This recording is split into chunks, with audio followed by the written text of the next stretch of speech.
Nick Wright, first things first, joining us live. How surprised are you? I'll start with this. Take LeBron out. So people often say mobility works. Well, it works with LeBron. Kevin Durant. That's correct. Warriors won before him, during him, after him. Take LeBron out. He's like Mahomes. He works without a running back. You can get rid of Tyreek Hill. That's different. But you go to Russell, Michael, Bird, Magic, Duncan.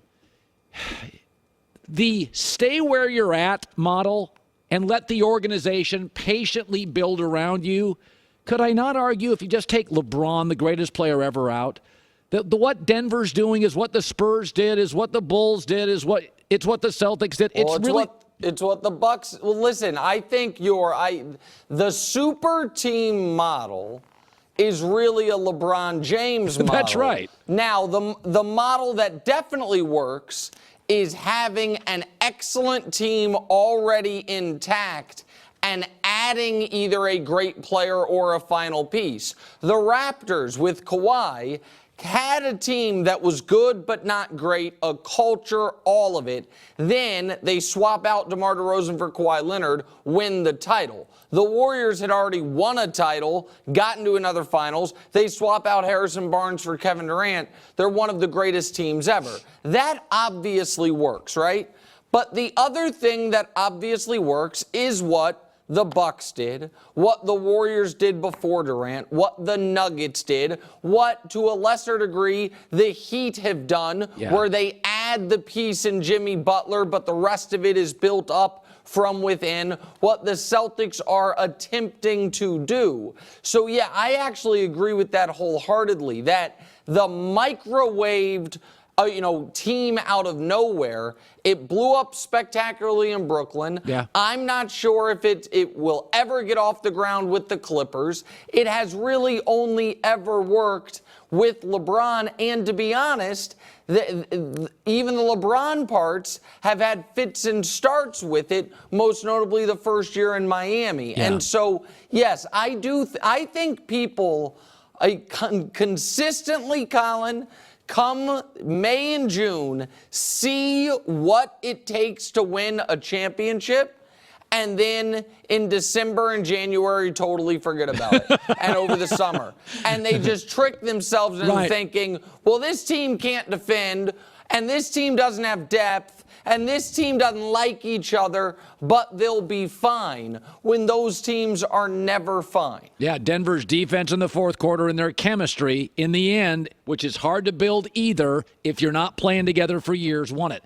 Jokic is interesting. So years ago, if you got 10 assists, that meant you were also creating 20 points. But in the three-ball era, 10 assists can be 24 points. And when I look at Jokic, beyond the 25 points, there's the 10, 11 assists. His elevation of others. I said when I watch Jokic play, I don't know. I mean, all the great centers have been different. Kareem was the skyhook. Moses Malone was the rebounder. Shaq was powerful and flamboyant. Sure. There's a Duncan component to Jokic, which is it's kind of fundamental with a little Larry Bird passing. But when you hear about the Jokic historic, one of your pushbacks on 3 MVPs in a row was a legitimate one. Let's save that for the all-time greats. And then you watch Jokic and you're like, okay, has he become an all-time great? He's an all-time great. He's an all-time great. Like this is, and people, I think sometimes they might hear me say that and say, oh, Nick's being inconsistent. I am being the definition of consistent. There is a final level. He achieved it last night. Yeah. People might think this sounds ludicrous, but I believe it to the marrow. 24 hours ago, Nikola Jokic was not an all-time great. Now he is undeniably. Yeah. That's how it works in this league. And the frustrating thing with me, with the Jokic commentary and then the backlash and the backlash to the backlash, is people pretended that he was being singled out. It is the exact to a T process Giannis went through. Won an MVP, people are like, he's awesome. won another MVP, had a really crummy finals, and people were like, let's pump the brakes a bit. Then had a start-to-finish dominant, get-on-my-back playoff run, and the whole world said, yeah, you're one of the 25 greatest players ever, undeniable. That's how it works. Those are the steps in this league. Yeah. And those of us that said we need to see him do it over 2 months in the playoffs, folks, the response was, why do you need to see it? And the answer to that is not to be a jerk, but you know what the answer to that is? Because James Hardens have existed in the NBA forever. Yeah. Guys who are unbelievable in the regular season, and then come the postseason, either can't last or go backwards or the moment gets to them.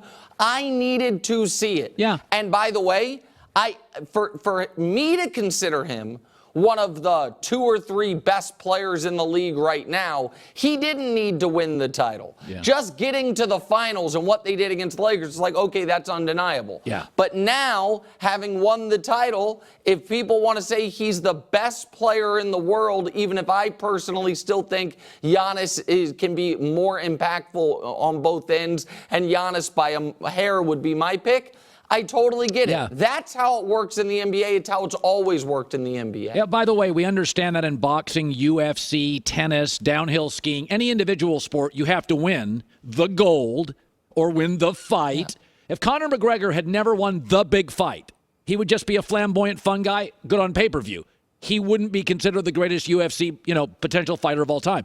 And can I add something else to it, Colin? Since 1980, and this is why my pick of the Heat in hindsight was it went against history. Yeah. Since 1980, Colin, if you don't have one of the 25 greatest players ever, you can't win the title unless you're on the 04 Pistons. Because it's Magic and Kareem, it's Moses and Dr. J, it's Bird, it's Isaiah, it's Jordan, it's Akeem, it's Duncan, it's Shaq/Kobe, it's the 04 Pistons, it's Wade and Shaq, it's Dirk, it's KG, it's Kobe, it's LeBron, it's Steph, it's Giannis. Kawhi, I guess, is the other outlier, but he would have been, but injuries ruined him. It's Jokic. So Jokic is now in that group. He is one of the 25 greatest players ever. And in the NBA, I know it's not an individual sport, but we have almost a half century of history that says you don't need having Jason Tatum is fun and it's cool, but if you want to win a title, you need a legend, not an awesome player. Yeah, it goes back to like the Mahomes thing we talked about earlier. You had to see the win last night. I always thought Mahomes was great. But to lose Tyreek Hill, have better numbers and win, okay, that's different. Like that even for Mahomes, it's like great, maybe greatest ever now. And I think those moments speaking of this, and I was talking about this earlier, is that sometimes I think we undervalue great. And think about this. So all teams did for 30 years was try to stop LeBron. The whole game plan was on stopping LeBron, and they still couldn't. So the J.R. Smith can give you 21. No game plan's trying to stop him. The gap between LeBron and J.R. Smith, we know, is substantial. But the greats are so great, like Jokic. Miami's entire game plan as a defensive team stop him. Nobody could. And I was thinking about this with Mahomes. Mahomes is the only quarterback in the league. Burrow needed Mixon. Lamar's needed J.K. Dobbins. Herbert needs Eckler. Obviously, Daniel Jones needs Saquon. Dak needed Zeke in his prime. I can argue Mahomes is so great. The gap between him and Burrow, and we both love Burrow, is so great. He didn't need Tyreek Hill. He doesn't need a running back because of Reed's ability to create plays and then Mahomes' ability to finalize those plays, right? Is that, do you feel like, I saw this story about the Chiefs are going to have a $3 million backfield, which is just unheard of. Yeah. Do you believe, and I know you're a Chiefs guy, but I think to myself, God, Mahomes is even significantly better than Burrow. Well, I think there is I think Joe Burrow has earned the right to be called the second best quarterback in football. But I think someone wants to argue Jalen Hurts. I'll listen to him. I don't think Josh Allen's in that tier anymore. But if you want to argue, you can make a compelling case. But that's where the argument has moved to.